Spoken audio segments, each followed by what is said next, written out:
from Havili was magic. The shift on for Crotty. Boom, far down you go, Quackett Smith. Me, oh my, I have enjoyed that. Yes, boy. Sit back, relax, put your belt on, enjoy the show. Right, welcome to Season 3, Episode 32 of the Draft Rugby podcast, where we discuss fantasy Super Rugby, the game they play online in heaven.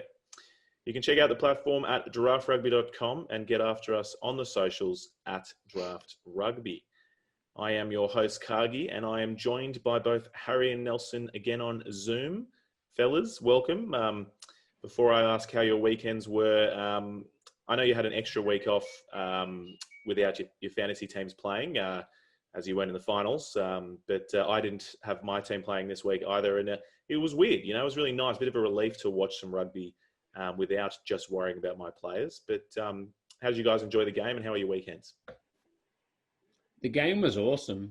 I don't share the same enjoyment of not having my fantasy team playing. I think that's the most fun part of all of it. But great weekend. Watched the game with my older brother, Lachlan, who doesn't watch a lot of footy. And anyone that knows me knows I love talking. So getting to watch a game of football where I can just fill information in every quiet space of time is just like my dream.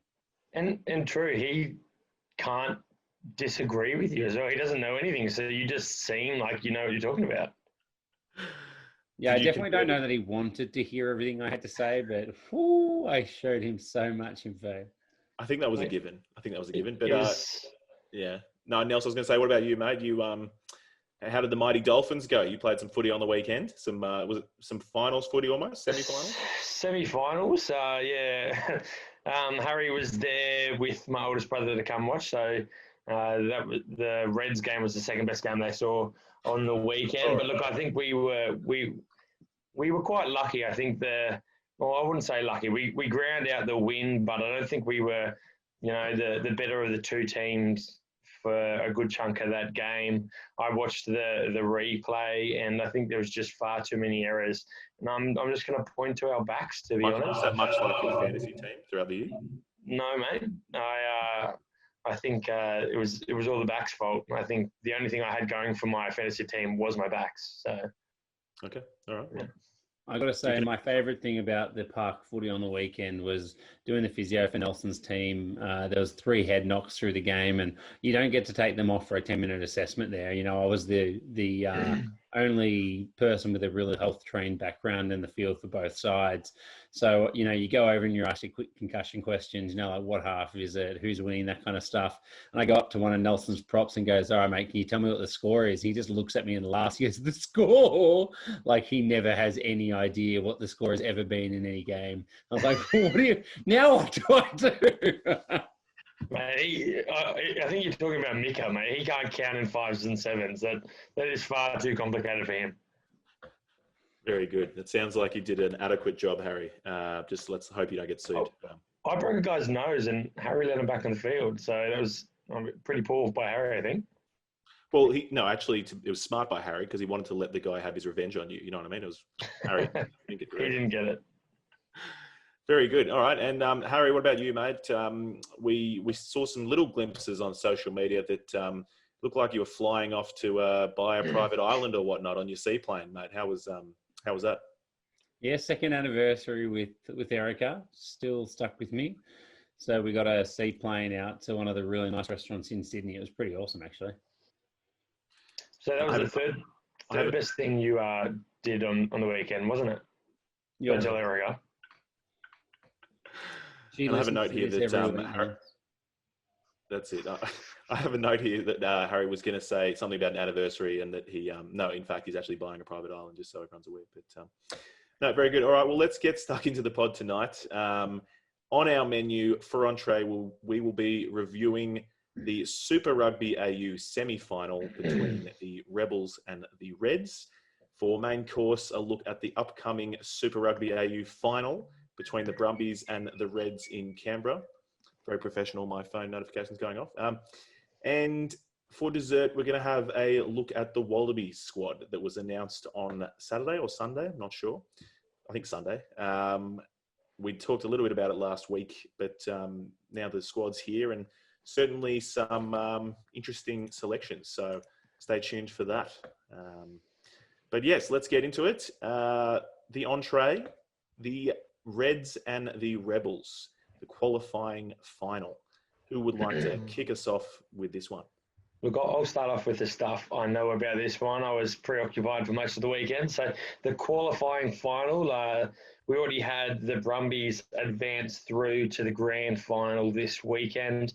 The Reds took it to the Rebels 25-13. That was 3 tries to 1. I think it went the way that we all expected that to go. But the big concern out of this one was there were a lot of injuries.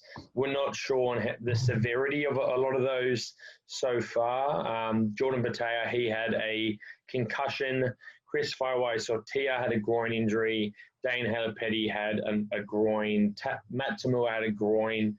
Jordan Uelisi, I think he had an AC shoulder joint injury. And Andrew Kellaway also had a shoulder injury. I don't think we have any updates on any of those, Harry. Oh, we do. Jordan Batai is expected to play. Chris F. Sortia is definitely in doubt. And all the Rebels guys are going... spoilers. Spoilers. And all the Rebels guys are going for scans. I think they're most concerned about Matt Tamua's injury. I think they said that could be quite severe. So absolutely no good for the Wallabies or for Matty Tamua as well. I suppose your groin can get sore when you carry your whole team, right? It's your back. Well, generally the reference is carrying people on your back, mate, or your shoulders. But I don't know, Nels, something different. You both talked at the same time, so I'm not too sure what happened. I think we had the same idea, mate. It was that you're talking rubbish. But please continue. I'll take over from here, Harry. Yeah, I'll kick onto the game. So, mate, I was pretty proud, and I mentioned that I was watching with Lachlan, my older brother, and gave him a few pre-game predictions. And my two big predictions were Marika Korobetti. He's a winger that always picks and goes and scores from scrum half. And lo and behold, just before half time, that's exactly what he did. So I was claiming that like I knew exactly what was going on in this game. To take a step backwards, I think both teams were playing with a lot of attacking enterprise, especially early on. And Jordan Batai just read one of these long flat passes from Matty Tamua and ran, I think it was about 40 metres in, canted in and scored to open the scoring as well. So that took us to 10-all at half time. There was a few injuries to the Reds in the first half.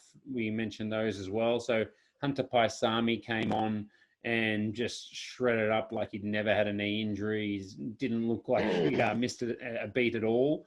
I was really, really impressed with how good he was. Marika Korobetti as well. I talked about his fantastic try. And then I think the injuries kind of switched. All the Rebels injuries were in that second half, and it kind of really ruined the shape that they were trying to play with the width that they put out there in the first half, and the Reds kind of got on top a little bit more as the game went on. And then I think my second prediction for the game came true. 74th minute, Taniela Tupou always makes line breaks. He's the most dynamic prop in the world. There he is off an inside ball, breaking through the line and throwing a right to left long ball to Dungunu to beat the fullback and put the game out of reach for the Rebels. Sorry. So I was up and about because number one, I wanted the Reds to win. I've really been enjoying them playing this year, but also just because they made me look like a genius. So thank you, Taniela Tupou. Does it count if, like, every week I predict that Tupou's going to have a big game? I don't know if it counts. To be honest, I think it only counts because Harry's talking to someone who doesn't watch every week, because he said nothing special. He's basically said there will be some form of points scored in this game. He basically said the same thing. There's nothing too exciting about what he said, but as long as it makes him feel good. It's pretty similar to, like, back in the day, someone's saying Israel Folau will score a try this game. You know what I mean? Like, the chances were very, very high. He'll score off a counter attack from a high ball. He'll jump up, get over someone, and run away and score. Anyway, the end score was 25-13 with that Taniela Tupou try. I think the Rebels kind of shot themselves in the foot. I think they said last time they played, they got held up over the line something like 5 times.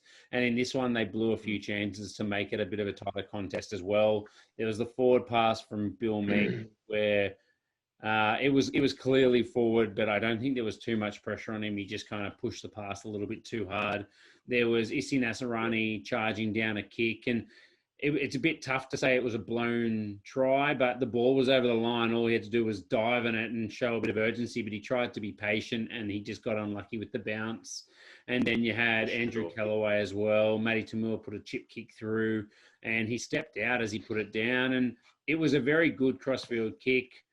But it wasn't the best footwork for Callaway. It was obviously a tight one, but you kind of just hope that your quality wingers can finish those. So disappointing for them letting a few opportunities go. And it was definitely the difference in this game as well. Nazarani would have another, 3 or 4 tries this season if he's been over the line another couple of times. I think two or three of them have been on the driving maul, just hasn't been able to get it down. And in this kick, I think, yeah, you're right. It's a bit harsh probably to say that he stuffed it up. He was waiting for the bounce. Probably made the right decision, but just got screwed over by that. So that was a bit unfortunate. But no, I think, all signs from this game. This is exactly what we said was going to happen, didn't we? The Reds, they now know how to put their foot down on the gas and just keep it on the whole game, really. Play the full 80. So let's go through the stats. Stats pretty even, 50-50. Territory was 45-55 to the Rebels. So even with less ball in hand, they were able to make much better use of it. These stats are this way around. All right. Well, the Rebels actually had more meters. I'm surprised by that. 631 to 566. They had one more tackle bust, 25-24. But line breaks, the Reds 14-9. Tackle percentages, both pretty not great, about 77, 76% respectively. And the penalties 6-9. So the Reds not giving away as many as they were at the start of the season. It's a Nels, really do you want to take us through the fantasy stats? Really low tackle percentage. I think it was probably indicative of the way that both teams tried to play the game, very up-tempo and very, very wide. So, it looks pretty poor when you look at those numbers. But watching the game, I didn't think to myself, God, they're missing a lot of tackles. It definitely didn't seem that way through the game. The fantasy man of the match was a guy who's gone from strength to strength in recent weeks. Filippo Dungunu, 79 points. He scored a try assist. He had 17 runs for 117 metres, 5 tackle busts, 3 line breaks, and he won 4 turnovers himself. That's better than Hooper, I think, all season. For Reds, Taniela Tupou scored 61 points, and Lukan Salakai-Lotto scored 48 points. For the Rebels, Marika Korobidi scored 64. Dane Halapeti, before his injury, had 44, and Callaway had 42 in his return back to the starting side. I want to look up what Lukan Salakai-Lotto's average is, if anyone has it on hand, because he's been the bloody Brodie Retallick of lock fantasy this in Super Rugby AU, hasn't he? He's been unreal. But if you just keep buying some time, mate, we can make this happen. Well, 40, I reckon he's. I was going to say in the 40s. So equal top with Fergus Lee Warner. Sam Wylock was third with 35. Wowzers, there you go. All right, fantastic. Well, that was that game. Very exciting, and certainly a bit of foreshadowing in that. I think Harry accidentally said, the Reds smashing the Brumbies or something at some point through that game. So I think he was kind of just almost jumping the gun a little bit, but foreshadowing what's to come. So very good. All right, so for main course then, Brumbies and the Reds.